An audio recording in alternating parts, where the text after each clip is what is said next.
자,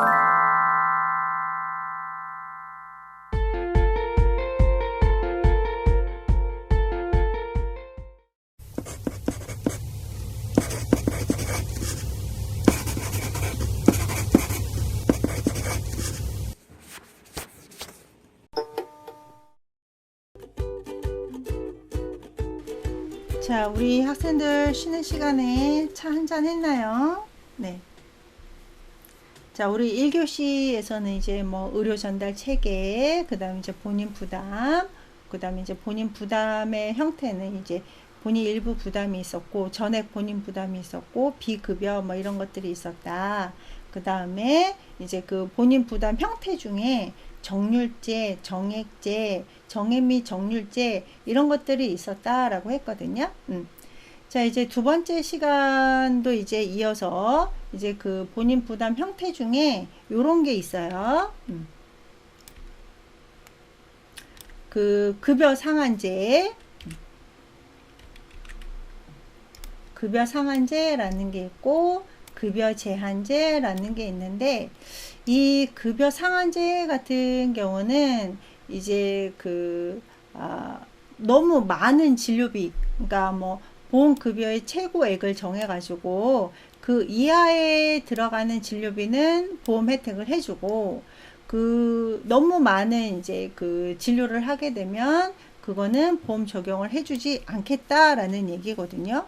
그러니까 그 우리나라에만 있는 또 쇼핑 중에 하나가 그 병원 쇼핑이래요. 그래서 이제 병원비가 많이 들지 않다 보니까 환자분들이 막 이 병원 갔다 저 병원 갔다, 그 다음에 뭐는 어디 병원, 또 어떤 거는 또 저기 병원, 뭐 이런 식으로 이제 너무 많은 이제 진료를 하다 보니까 뭐 그런 것들에 대한 거를 조금 억제하고자 이제 최고액을 정해서 그 아래 것들만 보험급여를 해주겠다라는 얘기고요.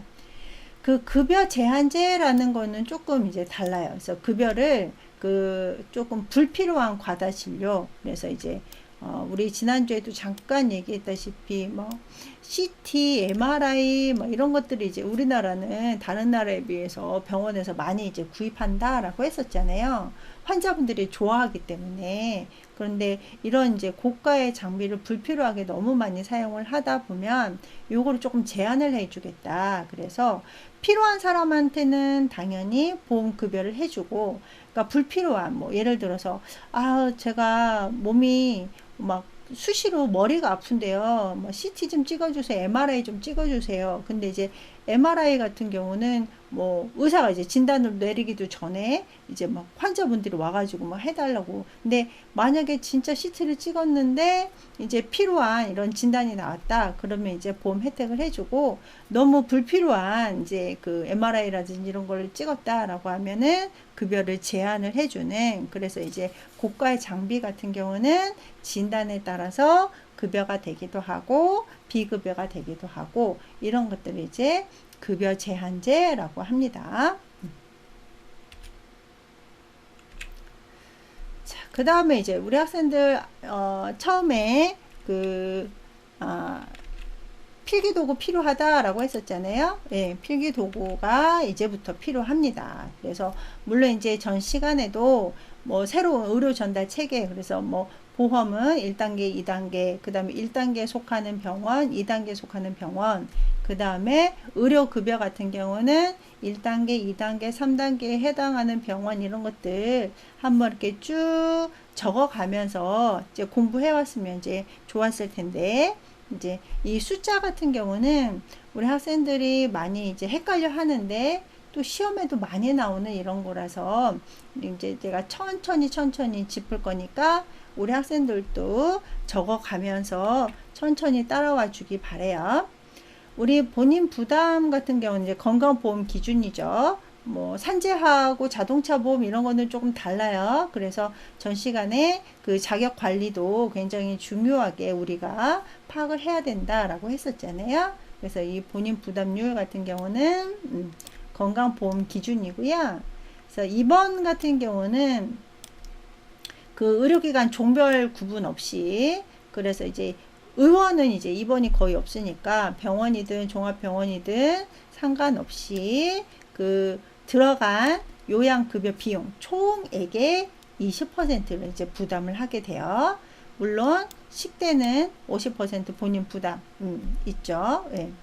그 다음에 이제 그 외래 본인 부담률 같은 경우는 그냥 쉽게 30에서 60%다 라고 되어 있는데 시험에 그렇게 나오면 참 좋겠지만 이제 달라지게 해서 나오겠죠. 그죠? 그래서 30에서부터 이렇게 60%까지 나뉘어요.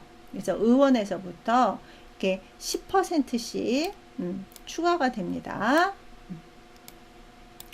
오케이. 그래서 의원 30%, 병원 40%, 종합병원 50%, 상급 종합병원 같은 경우 이제 그 진찰료 같은 경우 정액제라고 했었잖아요. 그거 플러스 외래 진료비의 60% 이렇게 해서 30, 40, 50, 60 이런 식으로 이제 달라지는데 여기 보면 이제 읍면 지역 같은 경우는 일부 다르다라고 되어 있잖아요. 그래서 여기 살펴보면 그 병원급 같은 경우는 이제 외래 부담이 35%. 그러니까 몇 퍼센트가 적어요? 5%가 적죠. 그리고 종합병원 같은 경우는 이제 45%. 그래서 읍면 같은 경우는 50%씩 이렇게 감액을 해주는 요 차이가 있습니다. 그래서 그 본인 부담금은 외래하고 입원하고 다르다. 입원은 종별 구분 없이 요양급여 비용 총액의 20%를 부담을 하게 되어 있다. 그 다음에 외래 같은 경우는 의원은 30%부터 해가지고 그 의료기관 종별이 올라갈수록 10%씩 올라가서 총 60%까지. 그리고 읍면 단위에 있는 병원하고 종합병원은 5%씩 다운이 돼서 병원은 35%, 종합병원은 45%. 물론 읍면 단위에 이런 병원급, 종합병원급이 있는 읍면이 그렇게 많지는 않아요. 그죠? 예, 많지는 않은데 이런 식으로 이제 읍면 단위의 병원 외래를 이용을 하면은 5%씩 할인을 해주는 이런 것들이 있다. 그 다음에 입원 같은 경우는 20%인데 식대는 50% 본인 부담이다 라는 거. 근데 이제 요게 그 한눈에 금방금방 머릿속에 좀 안 들어오거든요. 그래서 자꾸 반복을 해서 기억을 해 놓을 수 있어야 됩니다. 자, 그 다음에 이제 그 진료비 본인 부담 제도에서 자연분만하고 제왕절개분만, 그 다음에 이제 신생아, 뭐 이런 그 본인 부담에 대해서 잠깐 살펴볼게요. 그래서 이제 자연분만 같은 경우는 본인 부담이 없어요. 그래서 예전에 우리 어렸을 때는 막 포스터에 막 그런 거 붙어 있었거든요. 우리 학생들 잘 모르겠지만, 뭐 잘 키운 딸 하나, 열아들 안 부럽다 이런 식으로 이제 그 출산을 제한하는 장려 운동을 이제 국가에서 했었어요. 그리고 보건소 같은 경우에서도 이제 어떤 뭐 피임에 관련된 뭐 이런 이제 그 뭐 시책 이런 것들이 이제 나와서 이제 하기도 했고, 뭐 옛날에 뭐 예비군 어디 가면 뭐 그런 것도 했고 막 좀 들어본 학생들도 있을 텐데, 그런 식으로 이제 그 출산을 제한했던 이런 시대가 불과 얼마 전인데 갑자기 이제 그 출산 절벽 시대가 되면서 또 출산을 장려하죠. 예, 그래서 뭐 아동 수당도 주고 양육 수당도 주고, 그래도 이게 좀 이세를 갖기 싫어하는 이런 이제 그 젊은 세대 부부가 많다라고 하더라고요. 그래서 뭐 부모님들께서 손주 얘기를 하면 굉장히 막 싫어하고, 그 다음에 이제 그거는 뭐 자기네 일이다 이러면서 이제 좀 약간 출산을 싫어하는 그러니까 뭐 아동수당, 양육수당, 뭐 이렇게 이제 분만비 뭐 이런 것들에 대한 그 부담률을 없애줘도 아무래도 이제 본인의 라이프 스타일을 즐기기 원하는 젊은 세대들이라던가 아니면 이제 자녀를 하나 양육을 하면 아무리 국가에서 부담을 해줘도 아무래도 이제 자기가 희생해야 되는 이런 것들이 이제 많다 보니까 이제 출산 절벽 시대에 살고 있는 것 같아요. 예. 안타까워요. 기성세대 입장에서는. 근데 어쨌거나 이제 이런 것들이 이제 정책에 이제 반영이 돼서 이제 자연분만 같은 경우는 본인 부담이 없고 제왕절개 같은 경우는 이제 본인 부담금이 5%거든요. 예. 근데 이제 차상위 대상자 뭐 이런 분들은 제왕절개 하셔도 이제 본인 부담금이 없습니다. 그래서 그 차이가 있고, 자, 그 다음에 이제 뭐 신생아 입원 진료 중에 영유아 식대, 그러니까 식대는 이제 다 50%, 뭐 자연분만이든 제왕절개든 식대는 50% 이렇게 이제 부담을 이제 주고 있어요. 본인 부담금으로. 자, 그 다음에 이제 약국 같은 경우는 이제 30%, 예, 이런 식으로 이제 그 진료비가 이제 본인 부담금이 있는데, 아까 그 외래 진료 그 본인 부담금이 기본적으로 30에서 60%인데, 65세 이상이신 분들은 별도로 지정을 해 놓았다라고 했잖아요. 그래서 그거 한번 살펴볼게요. 그래서 그 65세 이상이신 분들은 이제 외래 정액제라고 해가지고 금액을 이렇게 적어놨어요. 정해놨어요. 그래서 기본은 15,000원, 약국은 10,000원. 그래서 의원이나 치과 의원에서 이제 외래에서 처방을 받아서 가면 이제 그 의원이나 치과 같은 경우는 이제 그 급여 비용 총액이 15,000원 이하면 이제 65세 이상이신 분들은 본인 부담금이 1,500원으로 이제 정액을 이제 내시면 되는 거죠. 그래서 어르신들 기본적으로 이제 그 큰 무슨 이제 뭐 진료가 아닌 이상 아니면 이제 약 같은 경우도 이제 뭐 몇 달씩 끊어가지 않은 이상은 1,500원 아니면 이제 1,000원 이렇게 정해져 있습니다. 근데 의원이나 치과 의원에서 그 요양급여를 받았는데 15,000원 기준으로 해서 15,000원에서 20,000원이다. 그러면은 10%가 본인 부담이 되는 거고 20,000원에서 25,000원 같은 경우는 20%, 그 다음에 25,000원을 초과를 하면 30%씩 해가지고 얘도 마찬가지로 10%씩 이렇게 이렇게 본인이 더 추가로 내야 되는 금액이 있어요. 그래서 이 금액은 이제 15,000원에서 20,000원, 25,000원 이런 식으로 이제 초과 금액이 이제 5,000원씩 달라지죠. 그래서 5,000원씩 달라지면서 10%씩 올라가게 되는 거고, 약국 같은 경우는 이제 그 약제비가 이제 10,000원 이하면 기본적으로 1,000원으로 이제 정해져 있잖아요. 근데 여기서 보면 이제 12,000원 기준으로 해가지고 10,000원에서 12,000원이면 20%, 12,000원 초과를 하게 되면 30%인데요.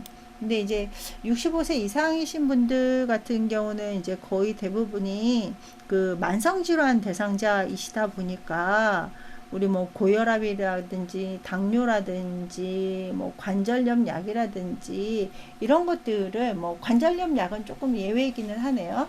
근데 이제 뭐 고혈압 당뇨 이런 신질환 이러신 분들 같은 경우는 한 번에 가셔가지고 뭐 5일치 7일치 이렇게 약 타시지 않거든요. 보통 막 2달, 3달 이렇게 약을 타시다 보니까 15,000원, 12,000원이 초과되는 경우가 거의 대부분이에요. 그래서 이제 약국 같은 경우 만성질환자 대상자분들 같은 경우는 이제 뭐 몇만 원씩 이렇게 약국에 지출을 하는 이런 경우가 있죠.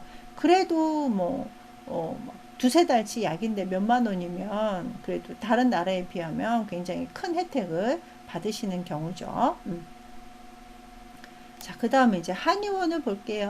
한의원 같은 경우는 이제 투약 처방이 없다. 그러면은 얘하고 동일해요. 예, 얘하고 동의를 하고 투약 처방이 있다. 그러면은 이제 그 15,000원 기준은 똑같거든요. 근데 얘 같은 경우는 이제 그 의원 치과 의원 같은 경우는 2만원, 25,000원에 따라서 10%씩 이렇게 올라갔었잖아요. 근데 한의원 같은 경우는 요 두 개가 똑같이 10% 그래서 15,000원 초과해서 25,000원, 그래서 만원 차이 나면 10%가 이제 부과가 되는 거고, 이제 3만원 기준으로 해가지고 20%, 그러니까 한의원 같은 경우는 3만원이 초과가 되면 30%.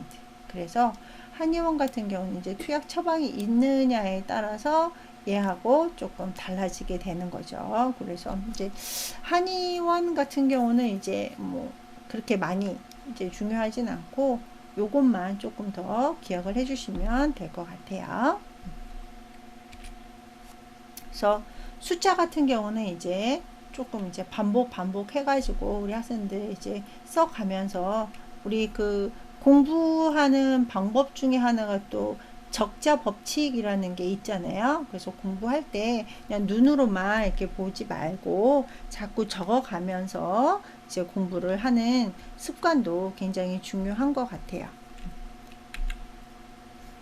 자, 그 다음에 이제 그 본인 부담금 중에 그 진료비 전액 부담, 그래서 이제 100대 100 항목, 요거 이제 그 코딩할 때 꼭 집어넣으라 라고 아까 얘기했었죠. 그래서 이제 몇 가지가 있는지 살펴보도록 하겠습니다. 전액 부담에 해당하는 게 무엇이냐, 보면은 이제 그 급여가 제한이 되는 경우가 있겠죠. 그래서 이제 뭐 본인 부담금 급여 제한이라고 해가지고 아까 얘기했다시피 뭐 단순 검사를 위해서 고가 장비를 사용한다던가, 이런 경우는 이제 진료비 본인 부담이 이제 전액 100대 100이 되겠죠. 자, 그 다음에 이제 급여가 정지된 상태라던가, 아니면은 그 의료 전달 체계, 그래서 이제 뭐 그 진료 의뢰서라든지 진단서라든지 이런 것들을 갖고 가야 되는데, 그런 수급 절차를 이행하지 않았을 때는 이제 그 100대 100이 되는 거고요. 자, 그 다음에 이제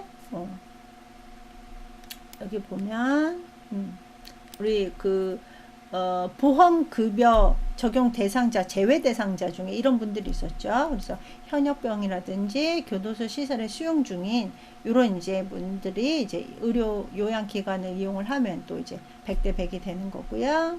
그 다음에 이제 보험료 체납. 우리 보험료 체납 같은 경우는 이제 그 급여 제한 기간 내에 이제 그 지역보험이신, 그러니까 우리 그 직장인 같은 경우는 이제 그 제외가 되는 건데, 지역보험인데 보험료를 체납을 했다. 근데 이 기준이 6개월이거든요. 6개월인데, 이게 또 이제 6개월 지났다라고 해가지고 바로 이게 이제 그 100% 본인 부담이 되는 건 아니에요. 그래서 보통 이제 한 2달 정도까지는 공단에서 급여를 해주면서 이제 그 체납됐다 이런 이제 안내가 가거든요. 그러고 나서 이제 2달 후부터 조금 제한이 되는데, 그 전 같은 경우는 이제 그 공단에서 구상권을 이제 행사를 하게 되겠죠. 예, 그래서 이제 한 6개월 정도 체납을 하게 되면 급여 제한이 될 수 있다라는 거를 이제 꼭 기억을 하고요. 그 다음에 또 이제 그 요거 우리 학생들은 그런 일 없었죠. 이제 학교 폭력 중에 이제 학생들 간의 폭행으로 인해서 이제 그 요양기관에 이용을 하게 되면 요것도 100% 이제 전액 본인 부담이 돼요. 이런 일이 발생하면 안 되겠죠. 자, 그 다음에 이제 여기 7번, 8번을 보면 여기 이제 장기 또는 그 우리 이제 그 기증하시는 분들 있잖아요.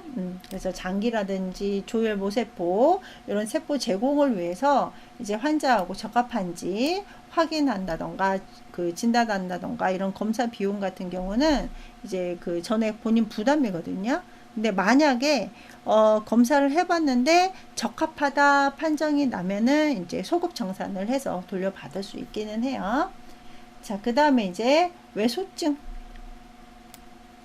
요즘 이제 엄마들, 부모님들이 아이들 이제 키를 굉장히 민감하게 생각을 하잖아요. 그래가지고 이제 뭐 그 부모님한테 끌려와서 이렇게 뭐 우리 애가 외소증 있는지 없는지, 뭐 엄마 아빠 키가 작은데 우리 애도 그러면 어떡하냐, 뭐 이런 식으로 이제 그 외소증 검사하는 이런 경우가 있거든요. 근데 이제 요것도 사실은 이제 100% 본인 부담이긴 한데, 그러면 안 되는데 차라리 이제 전액 본인 부담 게 나은데, 진단 결과 기질적 원인으로 외소증이다 진단이 되면 이것도 이제 그 소급정산에서 돌려받을 수 있어요. 요즘 이제 그 미의 기준이 아니면은 이제 조금 이렇게 그 인싸의 기준이 또 이제 키 큰 이런 사람들이 이제 인싸에 들어가잖아요. 그러다 보니까 뭐 그 예전에 그 압구정에 갔는데 그 막 스트리트가 완전히 뭐 정형외과하고 성형외과만 있는 이런 데 봤거든요. 그래서 거기에서 막 키 크는 수술하는 이런 사람들도 보고 막 다리 골절 시켜가지고 이제 늘려가지고 막 수술하고 예.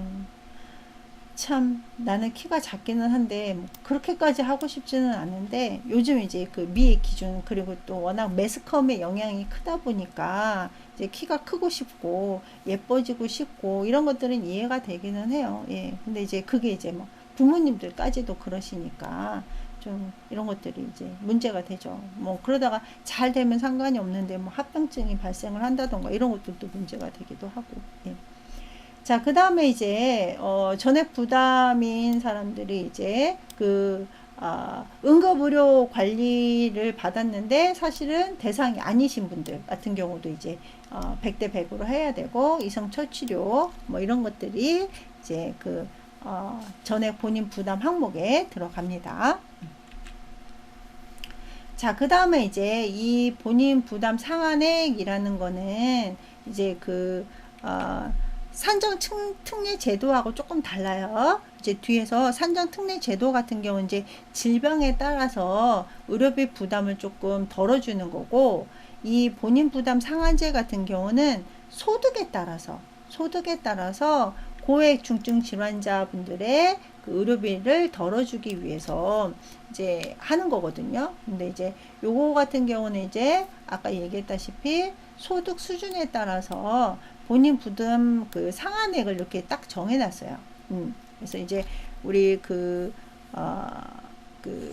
통계청에서 국가소득 분위해갖고 1순위부터 10순위까지 이렇게 나눠놓는 거 있잖아요. 그래서 우리 학생들 국가 자강금 이런 거 신청을 할 때 요거 이제 따지는 거 이제 잠깐 들었을 것 같은데 이제 그 본인 부담 상한액도 마찬가지로 그래서 이제 요 상한액이 이제 1분위부터 해가지고 10분위까지 해서 금액이 이제 조금씩 차이가 나죠. 예, 많이 차이가 나죠. 그래서 요게 넘었다 그러면은 이제 그 나머지 금액을 돌려주는 제도를 본인 부담 상한액이라고 하거든요.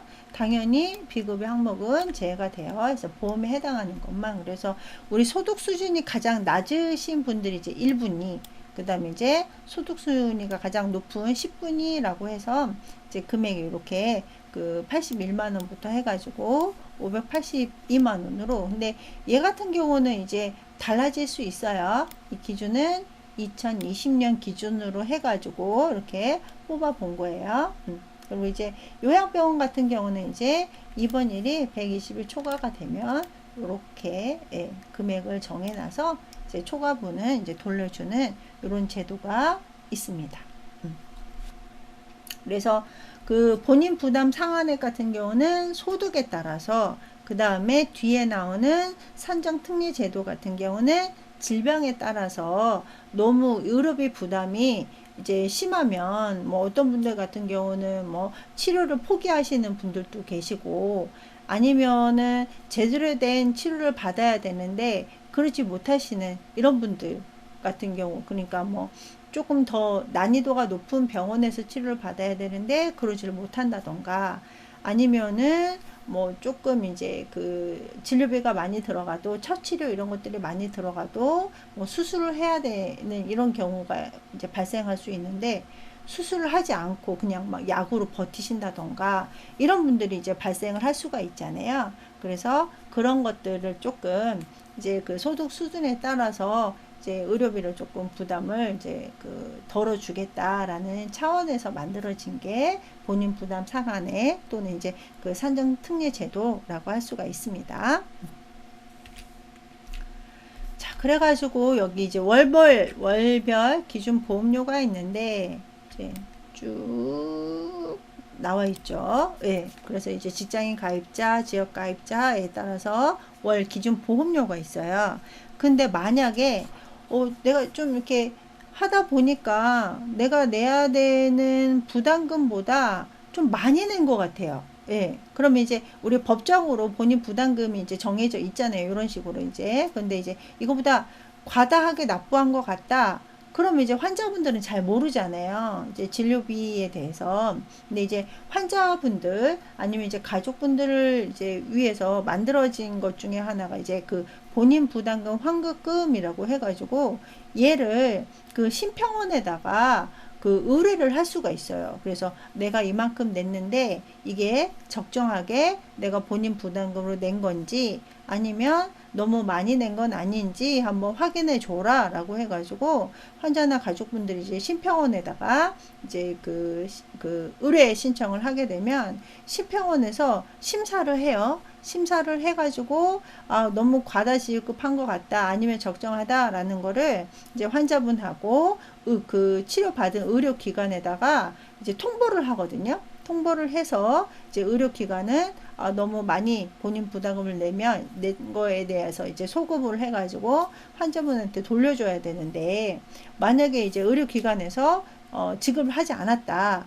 환자한테 과다한 그 본인 부담금 지급하지 않았다. 그러면 심평원에서 의료기관에다가 지급해야 될 진료비를 공제해가지고 환자한테 되돌려주는 이런 제도도 있습니다. 그래가지고 우리 학생들 이제 나중에 이제 그런 그 본인 부담금 이런 거 산정할 때도 조금 더 신중하게 이제 그 환자분들한테 본인 부담금이 너무 많이 과다하게 납부되지 않았는지 당연히 이런 제도뿐 아니라고 하더라도 이제 그 환자분들을 위해서는 적절하게 본인 부담금이 이제 하실 수 있도록 그러니까 조금 더 신경을 쓸 수 있어야 되겠죠. 자, 그 다음에 이제 임신 출산에 대한 지원 그 절벽 시대에 살다 보니까 뭐 이런 것들도 있어요. 그래서 뭐 아동수당, 양육수당 이런 것도 있다라고 했었잖아요.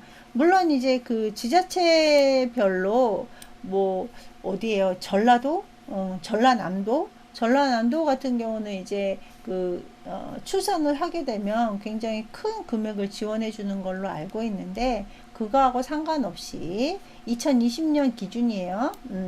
뭐 내년에는 뭐 그 단태아가 100만 원으로 올라간다 뭐 이런 얘기도 들었거든요. 그래서 단태아 같은 경우는 60만 원, 다태아 같은 경우는 이제 100만 원을 이제 그 국민 행복 카드를 이용을 해가지고 이제 이렇게 지원해주는 이런 제도가 이제 있어요. 저 때는 이런 거 하나도 없었어요.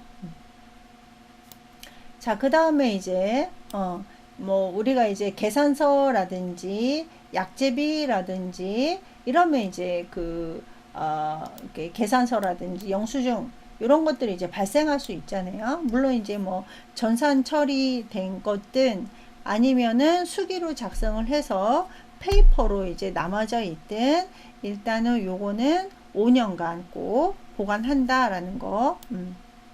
우리 이제 의료관계 법규에서 보면 뭐는 10년 보관, 뭐는 5년 보관, 3년 보관, 1년 보관 뭐 이런 것들이 있잖아요. 예. 그래서 거기에서 또 여기 계산서라든지 똑같이 이런 것들은 5년간 보관을 해야 된다. 자, 이제 산정 특례 제도에 대해서 이제 중간중간에 이제 제가 설명을 했었거든요. 산정 특례 제도 같은 경우는 이제 고액의 진료비가 들어가는 이제 그 질환에 대해서 본인 부담금을 조금 경감을 해주는 건데 이제 그 진료비가 많이 들어간다라고 해갖고 다 인정을 해주는 건 아니고요. 여기 보면 이제 희귀 및 난치성 질환, 그 다음에 이제 암, 이런 이제 그런 분들 같은 경우 뭐 그 다음에 이제 뭐 중증 화상이라든지 이런 것들도 있기는 해요. 그래서 이런 이제 중증 환자의 고액 진료비가 발생하는 이런 분들한테 이제 그 본인 부담금 산정 특례에 따라서 이제 경감을 해주는 건데 얘 같은 경우도 이제 그 고가의 의료 장비라든지 이런 것들은 제외가 된다라는 거. 이 고가 의료 장비가 병원의 경쟁력이면서 약간 환자분들한테는 약간 뭐라고 해야 되나 필요악. 그래서 필요할 때 꼭 필요하기는 하지만 말이 좀 그런가? 예, 근데 이제 나도 모르게 이제 뭐 이 고가 장비를 사용을 했을 때 본인 부담금이 생각보다 많이 지급을 해야 되는 이런 조금 이제 안 좋은 이런 이제 영향력도 발생을 하게 되죠. 그래서 뭐 여기 보면 이제 PT 같은 경우 이제 뭐 PT 같은 경우는 이제 모든 병원이 이제 갖고 있는 건 아니에요. 흔치는 않지만 이제 사람들이 이제 환자분들이 또 욕심이 좀 정확한 진단 뭐 이런 것들 원하면서 이제 이런 거 사용하시기도 하고 그러더라고요.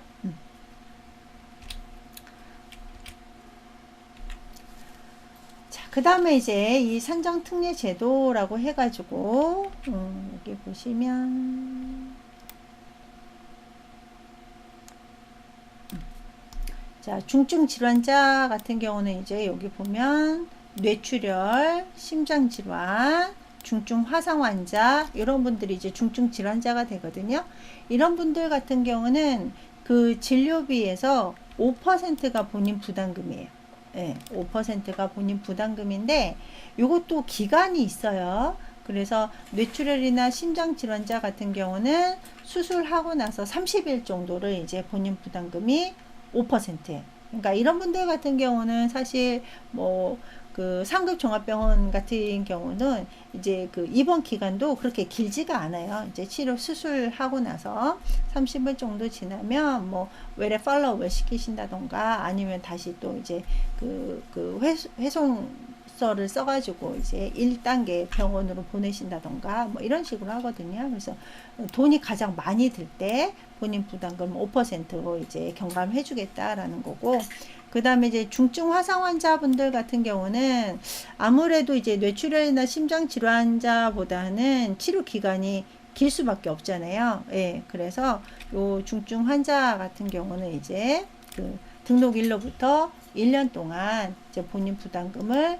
5%로, 예, 그래서 이제 지난주에 잠깐 이제 중증 환자에 대해서 그 고통이라든지 뭐 이런 것들, 그 다음에 이제 퍼센트, 뭐 35% 이런 거 이제 얘기했었잖아요. 그래서 그런 분들 굉장히 이제 고통도 고통이고 진료비가 워낙 많이 들어가다 보니까 좀 혜택을 주는 거고, 그 다음에 이제 그 희귀질환, 난치성 질환 이런 분들 같은 경우는 본인 부담금이 10%거든요. 근데 이제 이런 분들 같은 경우는 진료 기간은 5년. 물론 이제 5년이 거의 다 가는데 다 안 나왔거나 이제 계속 치료를 해야 되는 경우는 이제 다시 신청을 할 수 있어요.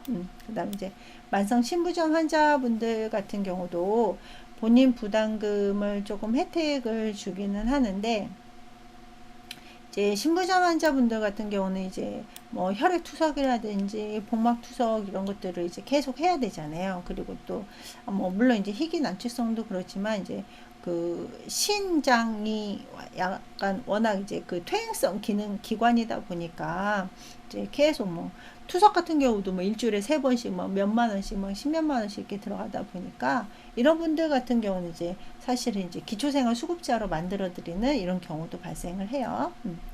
자, 그 다음에 이제 요 차이 기억을 해주세요. 암 환자인데 등록된 암 환자냐 미등록된 암 환자냐에 따라서 본인 부담금이 달라져요. 그래서 이제 암 환자 같은 경우 이제 등록을 해야 되겠죠. 우리 암 등록 있잖아요. 네, 그래서 암 등록을 해서 코드 번호, 우리 그 KCD에서 보면 이제 암 같은 경우는 이제 그 C에서 D까지잖아요. 그죠? 예, 그래서 이제 이 코드에 들어가서 암 등록이 되면은 이제 5년간 본인 부담금 이제 5%로 이렇게 경감을 해주는 이런 제도가 있고요. 그 다음에 이제 미등록 환자 잠깐 볼게요. 미등록 환자, 암 환자 같은 경우는 외래 진료 시에 본인 부담금이 이제 20%. 예, 그래서 이제 조금 경감을 해 주기는 하는데, 이제 등록된 암 환자하고는 차이가 많죠.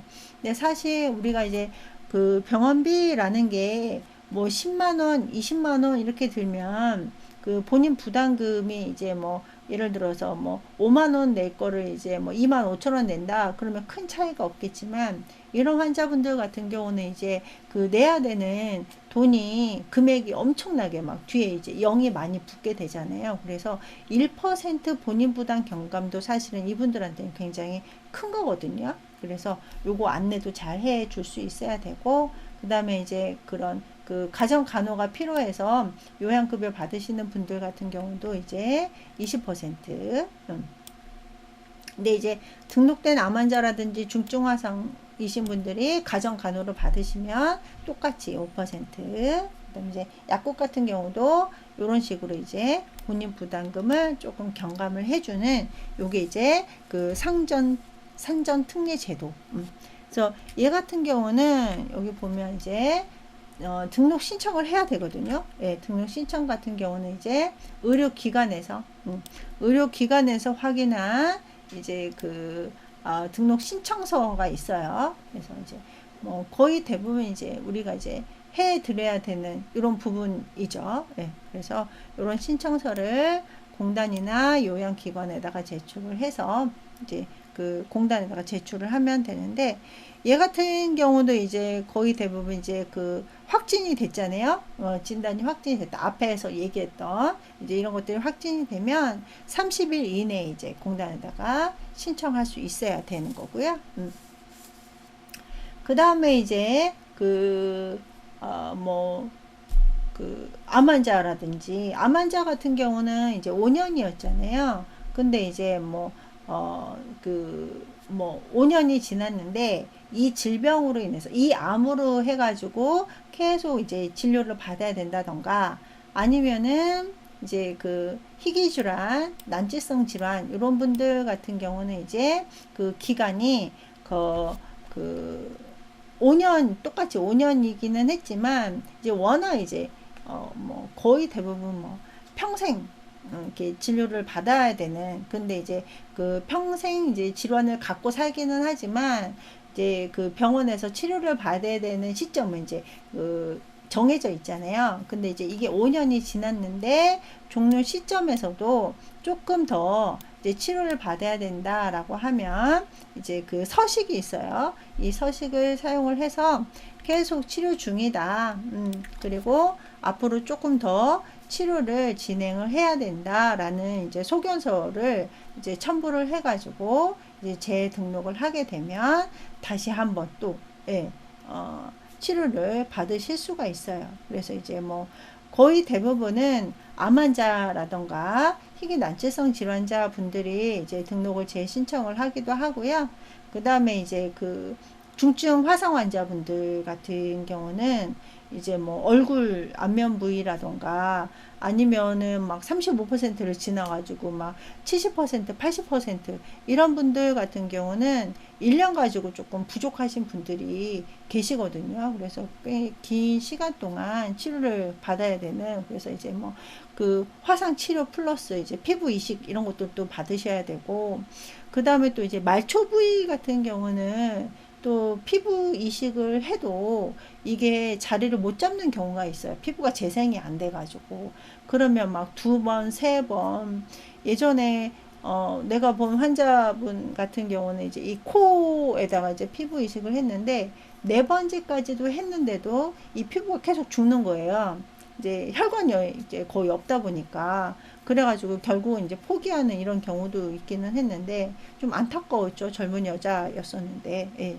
그래서 이제 이렇게 기간이 길어지면 다시 한번 재등록을 할 수가 있고, 그 다음에 이제 이 산정특례 제도에서 그 결핵 환자도 있거든요. 그래서 결핵 환자분들 같은 경우는 본인 부담금을 경감을 해주는 게 아니라 면제를 시켜줘요.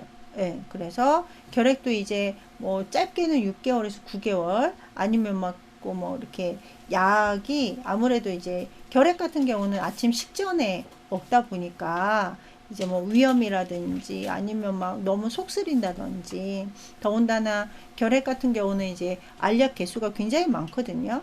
결핵은 이제 결핵균의 특성상 이제 내성이 워낙 강하다 보니까 정말 1년 넘게 먹기도 하고 이래서 이제 그 치료를 안 받고, 근데 치료를 안 받으면 또 감염력이 굉장히 파급 효과가 크잖아요. 결핵 환자분들 같은 경우는. 그래서 뭐 그 결핵 환자 등록을 이제 보건소에다가 하면 보건소에서 이제 그 검사부터 시작을 해서 진단, 뭐 약 같은 거 처방도 해주고 완치 시점 이런 것들도 이제 보건소에서 해주기는 하는데, 그 예전에 한번 보건소 직원이 그런 얘기 하더라고요. 결핵 환자가 굉장히 많이 늘고 있다. 네, 늘고 있는 그 이유 중에 하나가 이 10대, 20대 여자애들이 다이어트 하느라고 이제 밥을 안 먹고 이러다가 면역력이 떨어져서 이제 결핵에 걸려가지고 치료를 받는 이런 경우가 굉장히 많다. 뭐 이러면서 이제 좀 걱정이다라고 얘기를 하는데, 이제 그러니까 치료를 잘 받게 하기 위해서